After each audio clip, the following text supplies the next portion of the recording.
양옆에 앉아 계신 우리 사랑하는 가족들을 바라보시면서 사랑합니다, 축복합니다 이렇게 인사하겠습니다.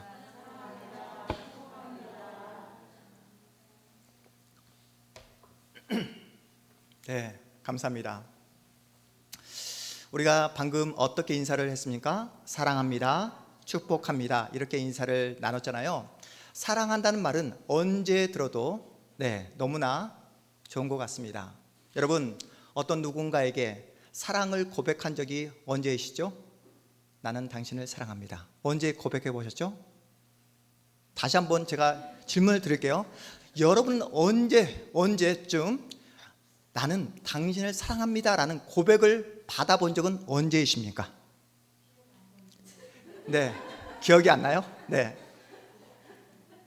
조은수 집사님, 우리 집사님 언제쯤 사랑한다는 그 고백을 언제쯤 받아보셨죠?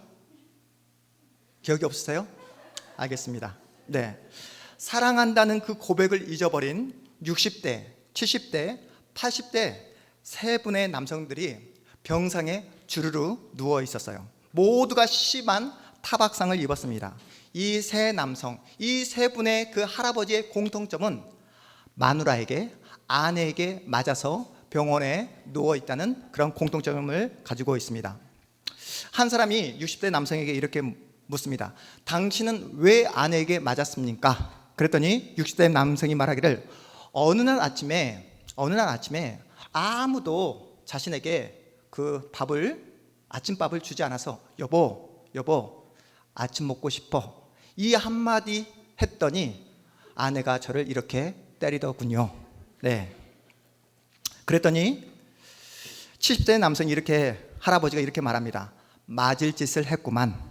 어떻게 아내에게 아침밥을 달라고 할 수 있어? 간이 배 밖으로 나왔구만. 안 주면 안 먹고 주면 먹는 거지. 그러자 옆에 있던 사람이 그러면 당신은 왜 이렇게 아내에게 맞게 되었습니까? 어느 날 아침에 아내가 화장을 예쁘게 한 다음에 어디를 나가려고 하더라고. 그래서 아내에게 이렇게 물어봤지. 어디가? 이 말을 묻자마자 아내에게 일방적으로 맞게 되었다고. 네. 그랬더니 옆에 있던 80대 그 할아버지가 말하기를 맞을 짓을 했구만. 어떻게 감히 화장을 하고 밖에 나가는 아내에게 어딜 가냐고 물어볼 수 있냐고. 네, 이렇게 이야기합니다. 그러면서 80대 그 할아버지가 하시는 말씀이 어떤 말씀을 하셨는지 아십니까? 자신은 아무 말도 하지 않았대요. 단지 눈만 떴을 뿐인데. 네, 아무 말도 하지 않고 눈만 떴을 뿐인데 눈을 떴다고. 네, 가차없이 아내에게 구타를 당했노라고 이런 이야기를 듣게 되었습니다. 우스개 이야기지만 우리에게 던지는 메시지가 있지 않습니까? 오늘부터 우리가 함께 갈라디아서 5장의 말씀을 가지고 성령의 9가지 열매를 계속해서 시리즈로 여러분과 함께 나누어보려고 합니다. 여러분 모두가 이번 시리즈 말씀을 여러분이 들으시면서 무엇보다도 성령의 9가지 열매를 사모했으면 좋겠습니다. 그래서 여러분의 심령 가운데 성경이 말하는 하나님께서 말씀하고 있는 성령의 9가지 열매가 여러분의 내면 가운데, 심령 가운데 주렁주렁 맺히는 그런 놀라운 생명의 역사가 나타나기를 주님의 이름으로 축복합니다. 중요한 것은 성령의 이 9가지 열매는 예수를 믿고 예수를 내 인생의 구주로 왕으로 모시고 있는 모든 그리스도인들은 이 9가지 열매를 맺을 수밖에 없다고 성경이 우리에게 말씀하고 있습니다. 우리가 예수를 믿고 난 다음에 우리 모두가 추구하는 소망이 무엇이죠? 여러분, 예수를 믿고 내가 하나님의 자녀가 된 다음에 여러분이 정말로 추구하고 정말로 소망하는 것이 무엇입니까? 이 땅에서 무병장수, 돈 많이 버는 것, 사회적 지위와 안정을 취하는 게 우리의 목표가 아니잖아요. 불로장생을 우리는 꿈꾸지 않습니다. 이 땅에서 나 혼자 잘 먹고 내 배만 채우는 것을 우리는 목표하지 않습니다. 예수를 믿고 난 후에 우리가 가지고 있는 최고의 목표, 소망이 무엇입니까? 한 번도 우리 조은술 집사님에게 최근에 사랑한다는 말씀을 하지 않았던 우리 강인하 집사님, 우리 집사님은 예수를 믿고 난 다음에 가장 큰 소망이 무엇입니까? 우리 조은술 집사님이 가장 기뻐하시는 것 같아요. 본인에게 시키지 않았다고. 네. 우리의 그 소망, 목표는 예수 그리스도의 성품과 인격을 담는 것, 이것이 우리의 최고의 목표인 줄 믿습니다. 오늘 본문에서 말하는 성령의 9가지 열매는 그리스도를 닮아가고 있는 우리 모두에게 나타나야 하고 맺을 수밖에 없는 그러한 열매다라고 우리에게 말씀하고 있어요.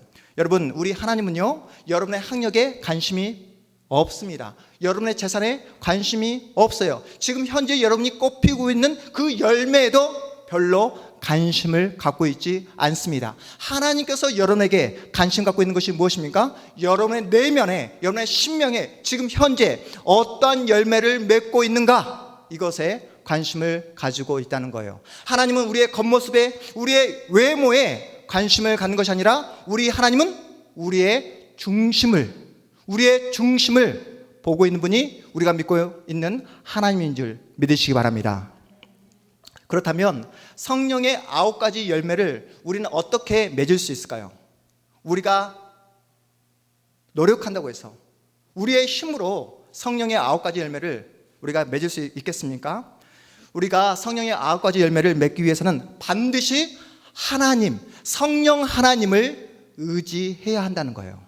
너무나 당연하지 않습니까? 성령 하나님을 의지해야지만이 성령의 열매를 맺는 게 당연한데, 이렇게 너무나 당연하고 너무나 상식적인 이 내용을 우리가 잊어버릴 때가, 놓치고 살아갈 때가 너무나 많더라는 거예요. 성령의 열매를 맺기 위해서는 날마다 하나님을 의지하고 성령 하나님과 동행해야 됨에도 불구하고 우리는 내 뜻대로, 내 마음대로, 내 생각대로 살아갈 때가 너무나 많더라는 것입니다.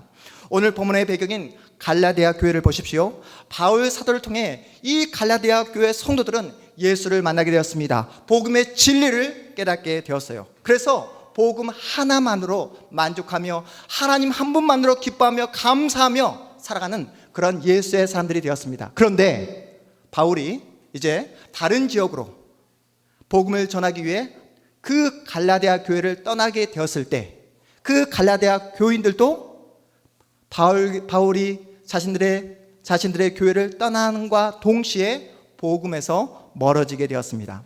바울이 갈라디아 교회를 떠난 후에 유대교 주의자들이 갈라디아 교회 안으로 침투해 들어왔어요. 유대교 주의자들이 주장하는 내용이 무엇입니까? 복음만으로는 구원을 받지 못한다. 율법을 지켜야만, 유대교 전통인 할례를 받아야지만이 너희들이 하나님의 자녀가 될 수 있다라고 가르치는 거예요. 문제는 이러한 잘못된 비복음, 비진리에 갈라디아 교인들이 흔들리기 시작합니다. 여러분, 우리가 착해야 구원받습니까? 우리가 정직해야 구원받습니까? 우리가 남다른 선한 행동을 해야지만 우리가 하나님의 자녀가 될 수 있습니까? 우리가 노력해서 우리가 뭔가 남다른 선한 행동을 하기 때문에 구원을 받을 수 있다고 생각하는 것이 바로 율법주의입니다. 우리의 선한 행동과 우리의 어떤 인간의 노력으로 구원을 받는 것이 아니라 오직 우리의 구원은 예수 그리스도의 십자가 은혜로만 구원을 받게 되는 줄 믿으시기 바랍니다. 그런데 이러한 잘못된 유대교 주의자들이 갈라디아 교회 안으로 침투해 들어와 복음을 희석시켜버리고 복음을 흔들기 시작합니다.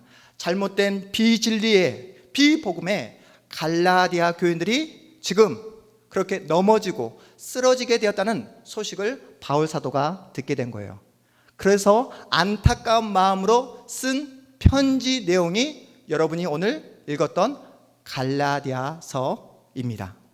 예배 후에 집에 가셔서 갈라디아서가 몇 장까지 구성되어 있습니까? 1장부터 6장까지 꼭 읽어보시기 바랍니다. 계속해서 한 목소리로 한결같이 바울 사도가 하는 말이 무엇입니까? 오직 은혜, 오직 믿음만을 외치고 있습니다. 여러분, 우리가 우리의 힘으로 살아갈 수 있습니까?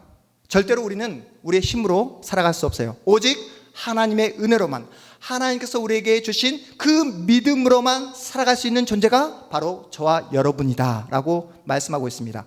이런 맥락에서 갈라디아서 5장에서 나오는 성령의 9가지 열매 또한 우리의 정성과 우리의 노력과 우리의 진심으로 열매 맺을 수 있는 것이 아니라 오직 성령의 그 은혜로만, 우리가 성령께 붙어 있을 때만 열매를 맺을 수 있다라고 말씀하고 있는 거예요. 놀라운 사실은 여러분, 빛입니다. 이 빛이 이 프리즘을 통과하게 되면 어떤 색깔로 나타나게 되죠?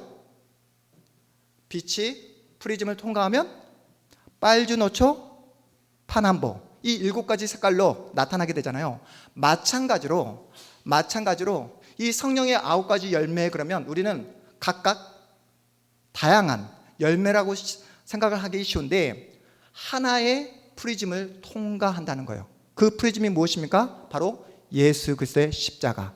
예수 그리스도의 십자가를 통과하게 되면 오늘 우리가 함께 읽었던 9가지 성령의 열매 무엇이었죠? 사랑과 희락과 화평과 오래 참음과 자비와 양성과 충성과 온유와 절제, 이 9가지 열매가 나타날 수밖에 없다라고 말씀하고 있습니다. 여러분 아시잖아요? 마태복음 7장에서 예수님께서 뭐라고 말씀합니까? 열매로 그들을 안다라고 말씀합니다. 열매로 그들을 안다. 가시나무 열매에서 포도나무 열매를 맺을 수 없고 엉겅퀴에서 무화과 나무 열매를 맺을 수 없다. 오직 좋은 나무는 반드시 아름다운 열매를 맺을 수밖에 없다라고 말씀하십니다. 그러시면서 하시는 말씀이 우리 마태복음 7장 우리 21절 우리 23절 말씀 함께 보도록 하겠습니다. 찾아가 볼게요. 마태복음. 참고로 마태복음은 신약 성경에 있습니다. 맨 처음에 마태복음 7장 우리 21절부터 23절까지의 말씀입니다. 굉장히 무서운 말씀이에요. 우리 신약 성경 신면에 있습니다. 마태복음 7장 21절에서 우리 23절까지의 말씀 함께 읽어봅니다. 시작. 나더러 주여 주여 하는 자마다 다 천국에 들어갈 것이 아니요 다만 하늘에 계신 내 아버지의 뜻대로 행하는 자라야 들어가리라. 그날에 많은 사람이 나더러 이르되 주여 주여 우리가 주의 이름으로 선지자 노릇하며 주의 이름으로 귀신을 쫓아내며 주의 이름으로 많은 권능을 행하지 아니하였나이까 하리니 그때에 내가 그들에게 밝히 말하되 내가 너희를 도무지 알지 못하니 불법을 행하는 자들아 내게서 떠나가라 하리라. 아멘. 무슨 말씀입니까? 예수를 믿는다고 고백하고 능력이 있다고 은사를 가지고 있다고 아무리 자랑해도 그 사람의 인격이, 그 사람의 성품이 예수님의 인격과 성품을 닮아있지 않다면 그 사람은 성령의 사람이다, 성령의 사람이 아니다? 성령의 사람이 아니다. 하나님의 자녀가 아니라고 말씀하고 있는 거예요. 요즘 코로나로 인해 비대면 예배가 자연스러운 현상이 되고 말았습니다. 우리 동탄 한마음교회도 개척교회지만 정부의 그 방역 지침에 따라서 온라인 예배를 한동안 드리지 않았습니까? 여러분 온라인 예배를 드려보시니까 어떠셨어요? 여러분의 믿음이 더욱더 건강하게 성장하던가요? 온라인 예배를 드려보니까 하나님의 은혜만을 추구하는 삶을 살게 되던가요? 온라인 예배를 드려봤더니 우리의 연약함이 그대로 노출되었잖아요. 우리의 게으름 때문에 오전 11시에 드리는 이 실시간 예배조차 드리지 못했던 우리의 모습들이 솔직히 있었습니다. 그런데 요즘 방역이라는 미명 아래 집에서만 예배하는 사람들이 늘어나고 있어요. 물론 정부의 방역 지침 따라야 됩니다. 그런데 코로나가 여러분의 신앙에 핑계가 되어서는 안 된다는 거예요. 분명히 신앙생활을 함에 있어서 하나님의 자녀로서의 그 책임과 그 역할을 온전히 감당하셔야 됩니다. 여러분 기억할 것이 있는데요. 교회가 교회되기 위해서는 반드시 필요한 3가지 조건이 있습니다. 몇 가지 조건이요? 세 가지 조건. 네, 첫 번째가 무엇이냐면 케르그마. 따라해 볼까요? 케르그마. 하나님의 말씀이 있어야 됩니다. 교회가 교회되기 위해서는 뭐가 있어야 된다고요? 케르그마. 하나님의 말씀이 있어야 되는 거예요. 두 번째 있어야 될 게 뭐냐면 디아코니아. 따라해 보겠습니다. 디아코니아. 교회가 교회되기 위해서는 여러분 주님의 말씀을 받은 성도들이 교회를 향한 헌신과 충성이 있어야 된다는 거예요. 이번에 우리가 설립 감사 예배를 드리면서 우리 온 성도가 이 교회를 위해서 헌신하고 충성하지 않았습니까? 이처럼 교회 안에는 성도들의 무엇이 있어야 된다? 디아코니아, 헌신과 충성이 있어야 되는 겁니다. 마지막 세 번째, 교회가 교회되기 위해서는 코이노니아. 따라해 보겠습니다. 시작. 코이노니아. 네. 코이노니아. 코이노니아. 네. 무엇입니까? 주 안에서의 교제가 있어야 된다는 거예요.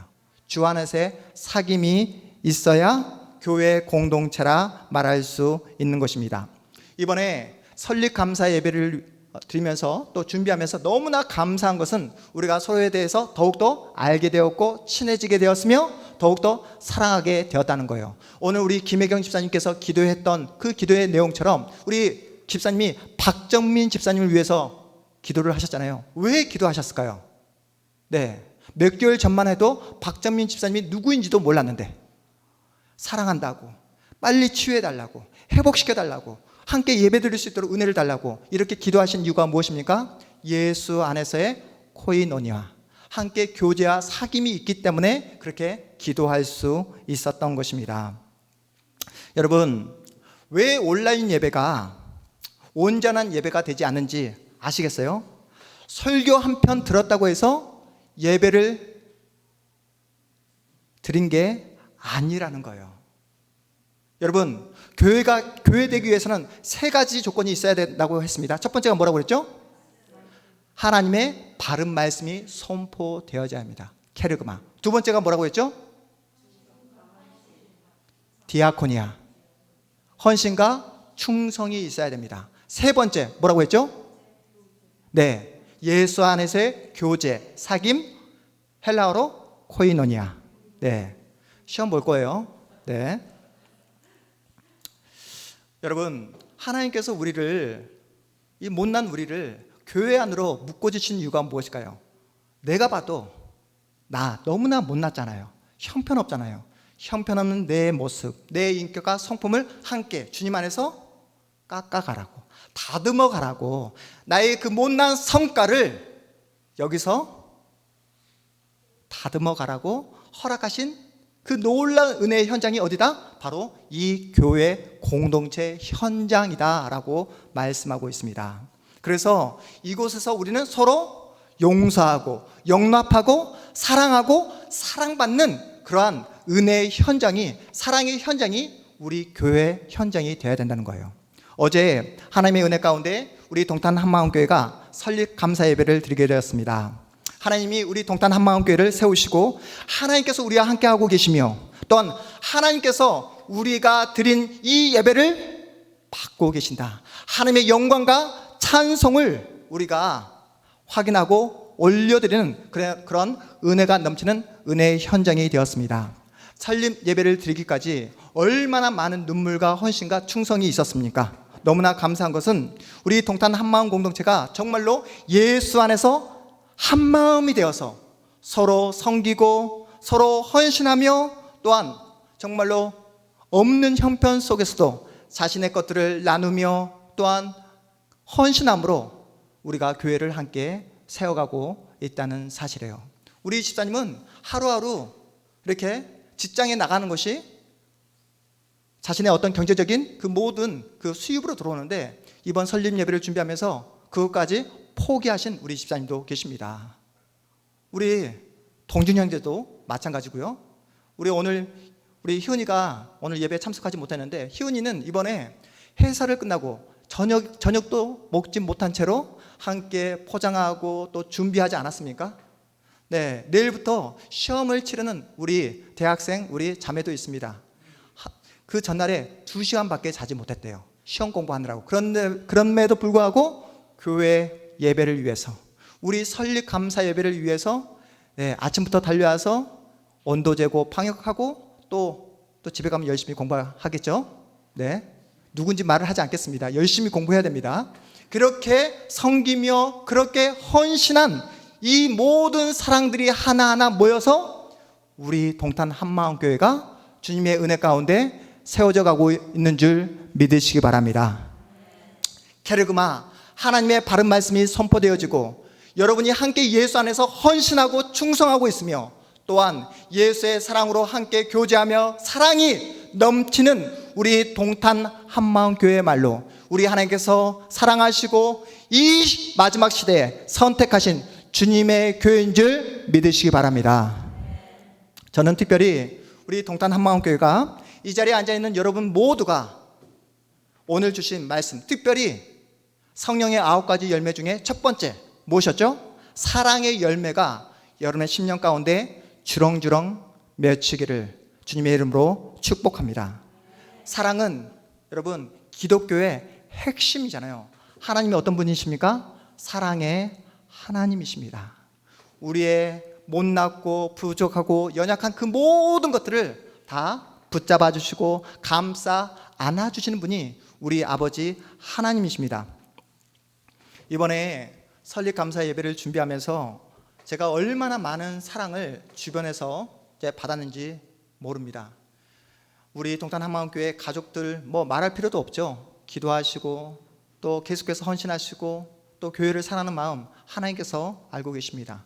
우리 교회 성도님뿐만 아니라 이곳저곳에서 우리 온세교회 우리 성도님들 또 저를 알고 있는 그 많은 우리 성도님들 또한 우리 동탄 한마음교회를 위해서 금식하며 기도하신 분도 계시고요. 또 어떤 집사님은 이번에 여러분 그거 아십니까? 며칠 전에 극동방송에 우리 동탄 한마음교회가 방송을 타게 되었어요. 여러분 모르셨죠? 그 집사님은 우리 동탄 한마음교회를 위해서 하루도 빠짐없이 기도하신 분이셨어요. 그러면서 사연을 보냈다고 합니다. 이번에 10월 31일 날 동탄에 있는 동탄 한마음교회가 설립 감사 예배를 드리는데 축하해달라고, 무엇보다도 온 극동방송을 듣고 있는 온 우리 믿음의 우리 가족들이 동탄 한마음교회를 위해서 한마음으로 기도해달라는 그런 사연을 보내주셨는데 은혜 가운데 당첨이 되어서 극동방송에 우리 동탄 한마음교회가 방송을 타게 되었습니다. 그런데 더욱더 놀라운 사실은 그 집사님은 사연을 보냈잖아요. 그런데 극동방송을 매일매일 듣고 계시는 또 사모님, 우리 교회를 위해서 기도하시는 또 사모님 또 모임들이 있거든요. 사모님 모임에서 그 시간에 우연찮게 극동방송을 들었는데 본인들도 동탄 한마음교회를 기도하고 있는데 동탄 한마음교회 설립 감사 예배를 축하한다는 그 메시지를 라디오 방송을 통해서 듣게 되었다고 합니다. 놀랍죠? 사랑은 사랑을 낳고, 사랑은 사랑을 낳고, 이 사실을 제가 온몸으로 경험하게 되었어요. 전율이 느껴지더라고요. 사랑은 자기 유익을 구하지 않습니다. 사랑은 자기 만족을 구하는 게 사랑이 아니에요. 사랑은 타인을 위해 자기를 주는 겁니다. 그래서 성경은 사랑을 가리켜 아가페라고 말합니다. 뭐라고요? 아가페. 내 유익을 구하지 않고 내 생명을, 나의 전부를 주는 사랑, 그것이 바로 성경이 말씀하고 있는 아가페 사랑입니다. 하지만 예수를 모르는 세상 사람들은 이러한 사랑을 할 수 없습니다. 오직 자신의 욕망과 자신의 쾌락과 자신의 기쁨을 채우기 위해 상대를 이용하는 그런 사랑이에요. 말만 사랑이지 성경이 말씀하고 있는 자기를 내어주는 사랑을 할 수 없습니다. 그래서 사이비 사랑입니다. 문제는 우리도 예수를 믿고 있고 예수의 그 사랑으로 구원받았지만 우리도 틈만 나면, 기회만 생기면 이런 사이비 사랑에 빠질 때가 너무나 많더라는 거예요. 우리가 성령을 의지하지 않으면, 우리가 날마다 예수 그리스도께 붙어있지 아니하면 우리도 언제든지 우리가 받은 이 아가페 사랑이 변질될 수 있음을 여러분 기억하시기 바랍니다. 그래서 우리 함께 요한복음 15장 말씀 함께 보도록 하겠습니다. 요한복음은 마태, 마가, 누가, 다음에 요한복음 말씀이 있습니다. 요한복음 15장 1절에서 우리 5절까지의 말씀 함께 보겠습니다.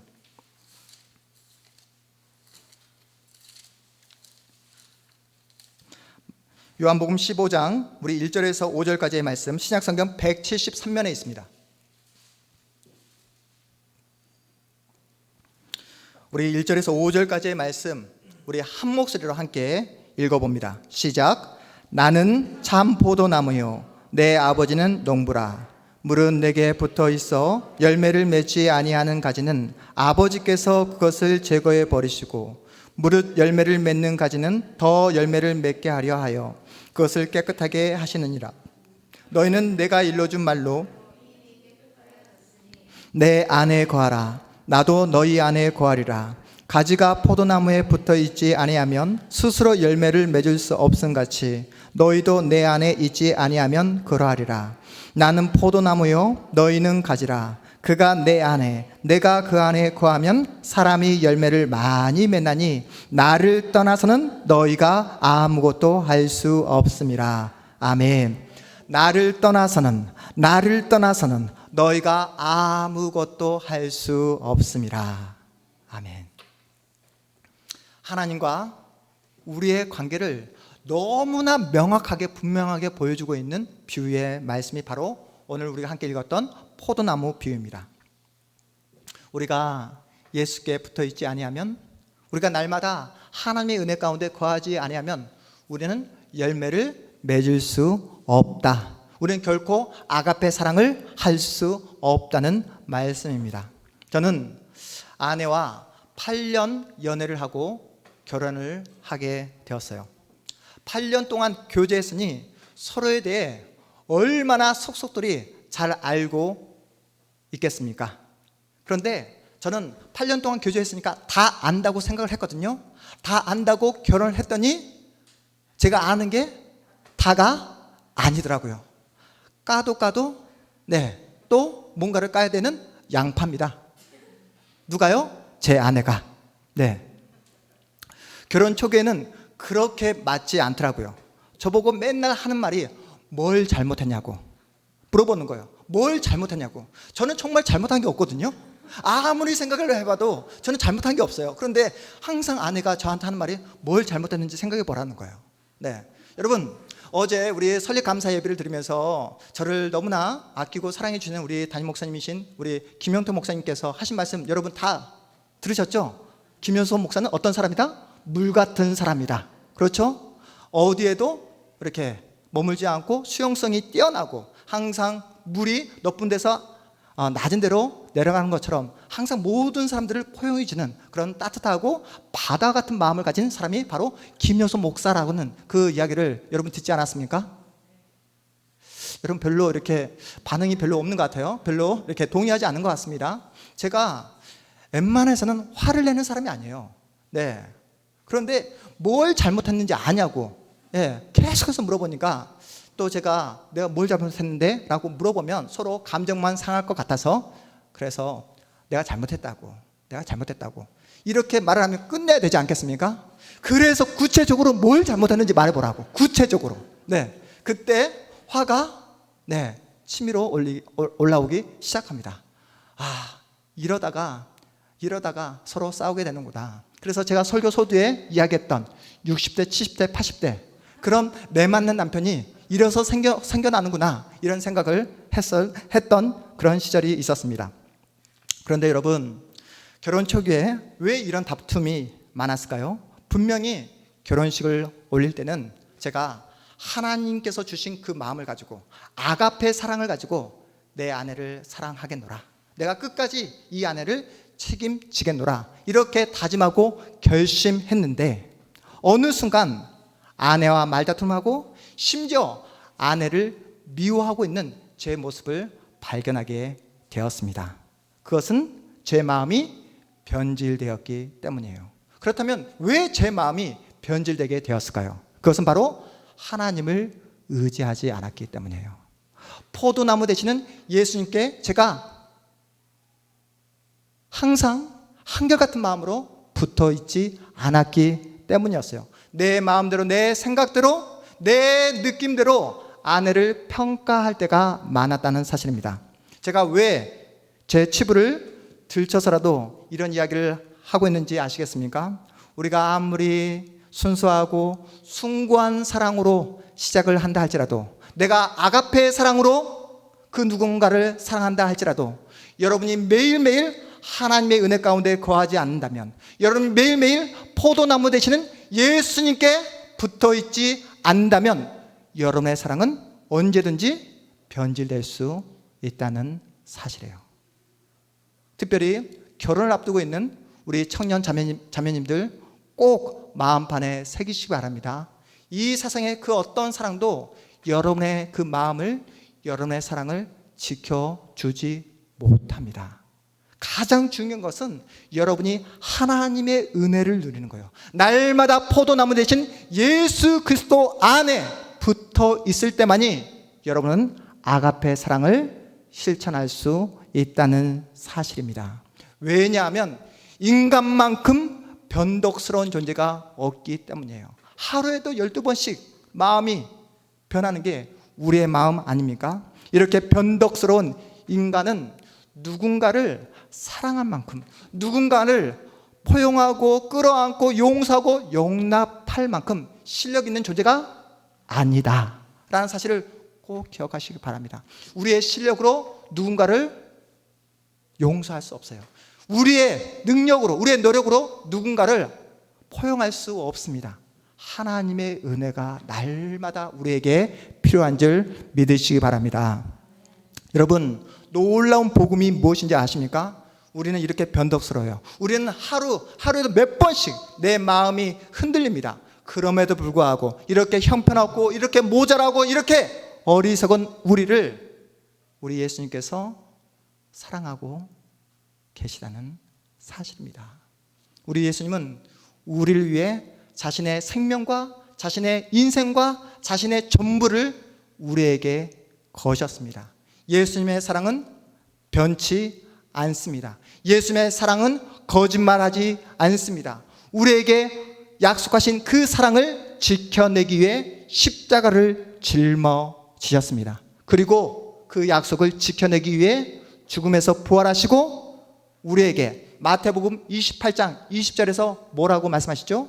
내가 세상 끝날까지 너희와 항상 함께 하리라.